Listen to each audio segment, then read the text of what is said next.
ำลังสิลงเกี่ยวเขาเอาสบายดีเด้อสบายดีทุกคนเอาวันนี้พบกับสอง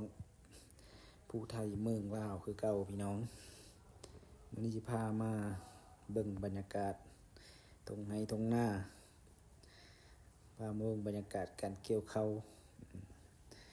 พอเกี่ยวแล้วพี่น้องเอ้ยเอาผู้เลือว่างก็มาซอยเดี่ยวได้เด้อพี่น้องเด้อให้เราอย่างงางนะได้ถูกใช่ว่ามันไปไม่ได้มันลมมันประมาณ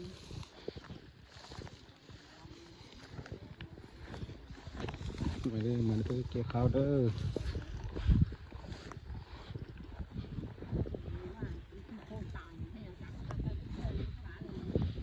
อยู่เขามันตัดไปได้ใครมามันตั้งนี่นะตัดได้อยู่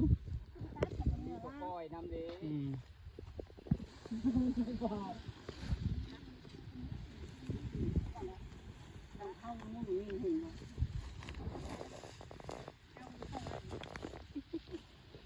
หากันเยอะป่ะว่าผัวไม่มีหัวเข้าไทยห้อยนะก็เลยเข้าเลยสายอยู่เลยแอบอ้างแล้ว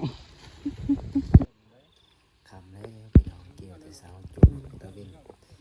สีตกดินแต่ว่ามันไม่ได้พาคนมืออะไรยังพากันเกี่ยวก่อนตัวมันมีทันได้คำยังเห็นหงอยู่พี่น้องเอามาเด้อผู้ดูว่างเขามาซอยเป่าผู้ไทยเมืองลาวได้เด้อยังหลายอยู่พี่น้องยังหลายมีท่านเดียวแล้วง่ายได้เกี่ยวกับเกี่ยวกระดับเอาพี่น้องเอ้ยเพราะว่ายันฝนตกค่ำฝนหากระตกเศร้าเกี่ยวกระดับมันจังแห้งไว้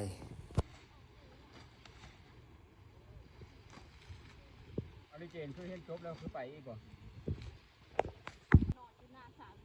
ข้าวบุญเลยเนาะเจ้าใจบุญหลายแก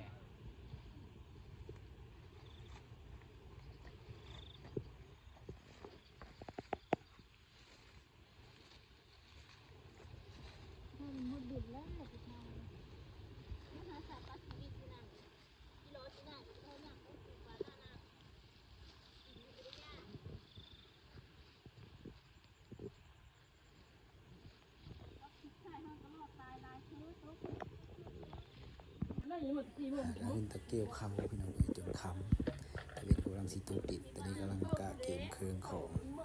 กำลังสีกับเพิ่นกับซ่านนั่นเลยครับฝากกดติดตามฝากไลค์ฝากแชร์สองผู้ไทยเมืองลาวไปขายนอนหน้าใช่ป่ะขมกเขาเจอหลายอะไรฮะเราจะมาลักเขาไปขายเขาได้ลินบูจงเอ้ยนะ